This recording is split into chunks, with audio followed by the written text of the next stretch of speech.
escolheu se mudar, ela escolheu estudar ou não estudar tal coisa, ela escolheu trocar ou não trocar de emprego, e aí os próximos 10 anos dela são consequência disso. Não tem nada a ver com a vida passada. Problemas em família. Mas aí o movimento espírita adora ficar fazendo essas relações. E são alimentados por esses romances, né? Esses romances espíritas que ficam colocando isso na cabeça da pessoa. Aí a pessoa deixa de usar o livre-arbítrio para mudar aquela situação, porque ela acha que é destino, que ela tem que viver aquilo. Quantas pessoas no movimento espírita deixam de usar a inteligência e o livre-arbítrio, fazer escolhas, mudar a rotina, porque elas acham que é destino, que elas têm que passar. Mas quem é que disse para você que você tem que passar? O palestrante da casa espírita? O espírito no livro tal? Bom, mas é problema dele se ele diz isso. Você está seguindo a opinião dele, você não está seguindo o espiritismo. É muito importante isso. A gente vai ver quando Kardec for tratar, que a gente vai retomar, tá? A gente vai retomar a questão do soberanamente justo e bom. Só que, como é a última dos atributos, eu vou deixar para pegar mais textos de Kardec quando a gente entrar nele. A gente vai ver todo o momento Kardec trabalhando a ideia do livre-arbítrio. Escolhas. Você é livre para fazer escolhas. Quando ele vai tratar lá no Evangelho segundo o Espiritismo, das causas atuais, das causas anteriores, a mesma coisa. Escolhas. As escolhas que você faz. E tem aquelas escolhas que você faz antes de encarnar, que também foi uma escolha sua. Quando a gente for estudar a escolha das provas, é que a gente tem uma literatura espírita que diz que não. É o Clarencio no nosso lar que tem uma ficha, que tem lá um arquivo que está escrito o que eu fiz nas vidas passadas, e ele se reúne no Ministério da Reencarnação para decidir o que é que eu tenho que passar. É como a gente aprende isso com esses espíritos, que não é espiritismo, a gente fica com essa ideia, não, mas estava escrito, foi programado, tinha que ser. E aí a pessoa fica passiva a vida inteira, deixando a onda levar, mas ela podia fazer escolhas. Ninguém está obrigando ela. Ah, mas aquelas situações em que independe de escolhas. Bom, aí são escolhas de provas que a pessoa faz antes de encarnar. Ela está presa em determinado contexto, mas ela escolheu estar naquele contexto. E toda noite, quando ela sai do corpo, ela lembra das escolhas que fez. E agora eu vi aqui, né, aquela pergunta que foi feita, que o Eric falou também, do pensamento de Deus e tudo mais. Até o José Ricardo está dizendo, né? Deus não pode estar no universo, caso estivesse, faria parte da sua própria criação. Uma reflexão filosófica. A gente vai tratar disso também. A gente vai tratar disso também quando a gente entrar acho que é a questão 14 que entra no panteísmo. Tá? Mas a gente vai ver que não é bem assim, tá, José? Não é bem assim que o Espiritismo reflete. Esse tipo de reflexão é da filosofia, mas não é do Espiritismo. Que era um problema de Deus está fora ou Deus está dentro do universo? Deus é o universo ou não é?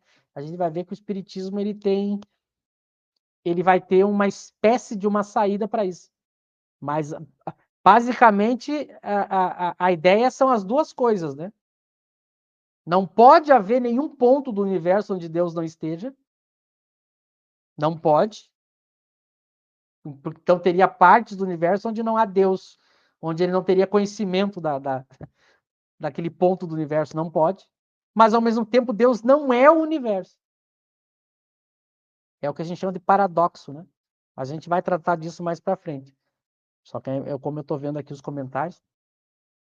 Mas eu acho que, por hoje, vamos ver se tem mais alguma coisa que seja importante a gente comentar, mas eu acho que na próxima segunda a gente já entra nos atributos, direto ali. Aí a gente vai ver um por um e vai refletir com mais detalhe, tá? Mas eu acho que era importante esse esboço geral que a gente deu.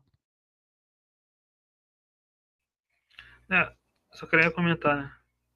Uma última coisa, além de essa coisa de que tem que passar, né? De que um conformismo,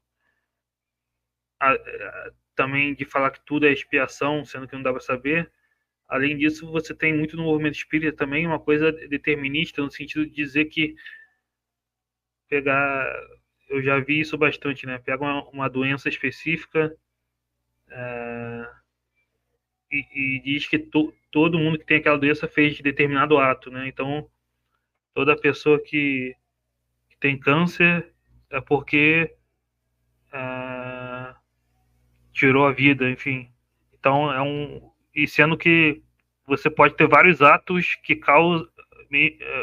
causem uma expiação igual, né? Não quer dizer que só um ato vai causar a mesma expiação. Não quer dizer que toda prova tem origem no mesmo ato. Então, esses determinismos, né, que atrapalham o entendimento. Mas o que Kardec dá é a explicação geral, né, que serve para a humanidade toda, não casos específicos que a priori a gente não tem como saber, né? Então, são provas ou expiações. Então, se explica pela reencarnação mesmo. Enfim, obrigado, Michel, Lauro. Não, e nós vamos demorar a chegar lá, mas assim, talvez um estudo mais profundo, né, Eric, Michel, sobre, por exemplo, fatalidade, né, aqui no Livro dos Espíritos, dá uma ideia mais clara, né? Quando a gente quer explicar, olha, tem um livre-arbítrio, nós acabamos de falar, questão 258 em diante, escolha das provas. Quando nós vamos, por exemplo, falar fatalidade, os espíritos vão dizer bem claro, olha, de fatal só a morte. Mas aí alguém pega e fala assim, tá vendo? É porque morreu, porque chegou a hora, porque Deus quis...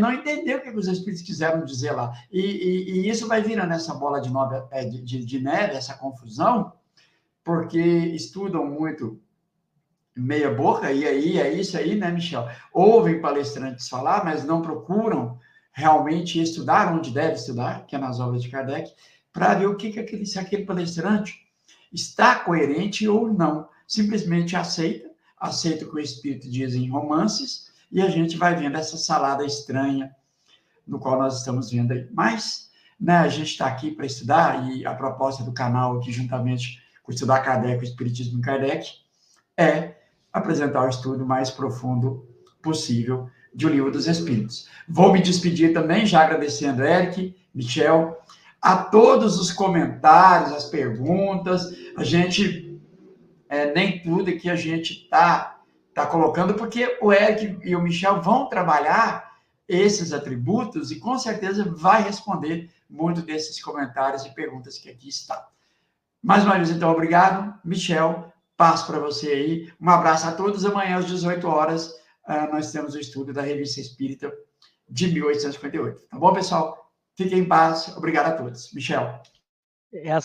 As questões que tratam da fatalidade estão lá da 800 e pouco lá. A gente está na 13. Quem ficar com a gente até lá, a gente vai.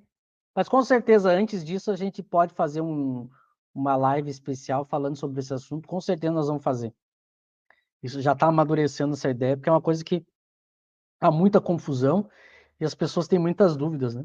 A gente vai ver que o problema é o seguinte, quando a gente vai estudar uma teoria, ela não pode entrar em contradição os princípios. Então, eu não posso afirmar uma coisa aqui e me contradizer ali. O que acontece nesses livros ou grupos espíritas que não estudam com atenção é que eles não percebem que certas afirmações entram em contradição com os princípios. Então, eu tenho que procurar uma explicação em que os princípios não entrem em contradição. Que é isso que a gente vai procurar mostrar. Mas, com o tempo, a gente vai chegando lá. Semana que vem, estejam aqui de novo, que a gente vai continuar o assunto.